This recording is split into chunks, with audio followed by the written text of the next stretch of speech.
Federiku Brignoneovú, ktorá to teda všetko otvorila v predposlednom obráku tejto sezóny, ktorý už môže definitívne rozhodnúť o celkovom triumfe Michaely Šifrinovej. Tá už má isté malý globus za slalom a veľký za celkové víťazstvo vo svetovom pohári.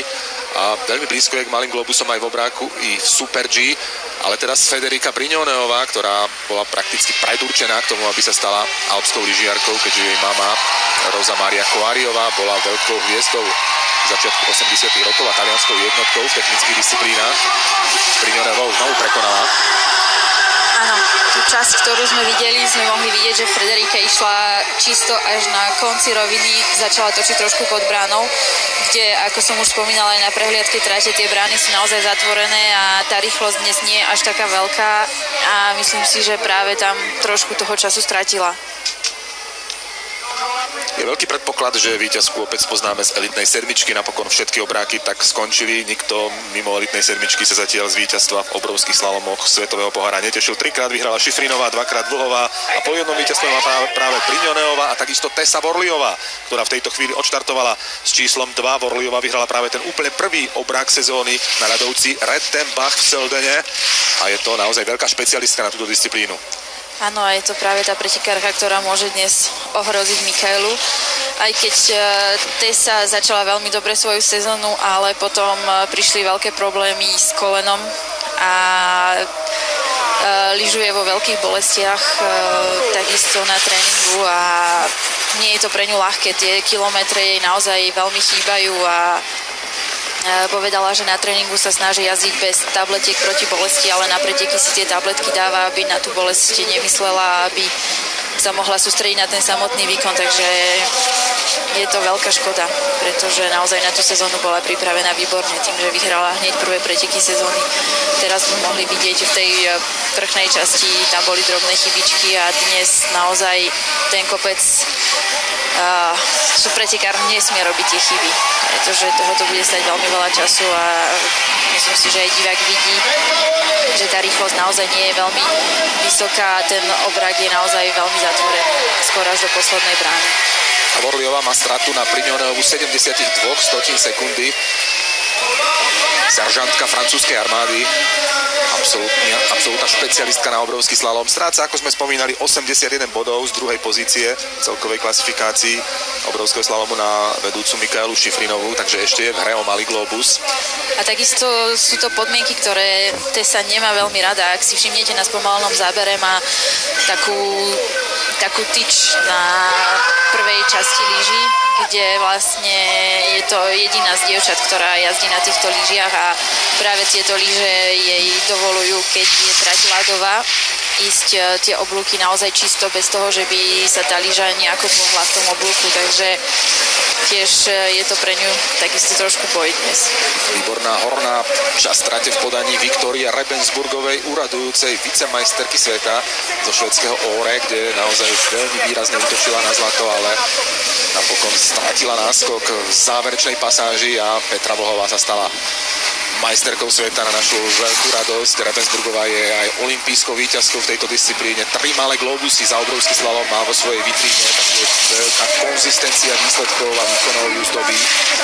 Tam bolo menšie zaváhanie, ale na Viki je vidieť, že naozaj zrýchluje tú lyžu na začiatku oblúku, kdežto pretekárky pred ňou ani keby sa len viezli.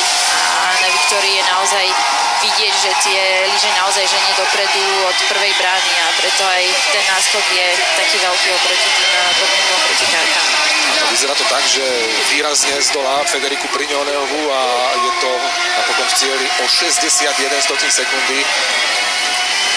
So zatvorenými bránkami prvého kola si Rebensburgová poradila fantasticky a je teda novou líderkou. Vidíme, ako vysoko nasadila tú latku, pretože sú tam ešte ďalšie pretekárky, ktoré ho budú určite ohrozovať.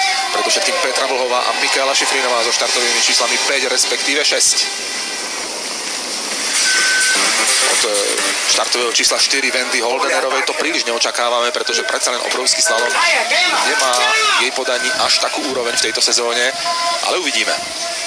Uvidíme, ale určite urobila tiež obrovský kus práce v lete a tento rok tie výsledky sú oveľa lepšie a takisto v sklzavých disciplínach. Takže Wendy sa stáva takisto všestrannou pretekárkou. ako jediná má z olympijských hier v Pyeongchangu kompletnú medailovú zbierku, teda získala zlato, striebro aj bronz. Tu bolo veľmi vidieť dobre v tej červenej bráne, ani keď zaberá veľmi pod bránou, sa snaží urobiť ani keby taký krok pod bránou a tým, že tá prvá časť trate nie je až taká strmá, tak veľmi veľa času ju to stojí a ten oblúk nie je taký čistý, ako sme videli u Viktórii, kde naozaj tú lyžu zrýchlovala a nesnažila sa ju vôbec brzdiť. Strata narastá, je to už blížiace sa k 2 sekundám proti Ravensburgovej. V tej na úrovni slalomu nechytila ten rytmus tak, ako by mala a točila naozaj veľmi pod bránou, kde sú brány veľmi zatvorené. Vyzerá to na 2-sekundové manko po prvom kole na Ravensburgovú. Wendy Holdenerová je veľmi komplexnou lyžiarkou. 30 pódiových umiestnení už má na svojom konte, ale iba 3 víťazstvá. Pri tých stupňoch víťazov je ten počet víťazstiev naozaj u nej veľmi malý. Vo vraku ale ešte na stupni víťazov nikdy nebola. Nikdy nebola a dnes to ani nebude.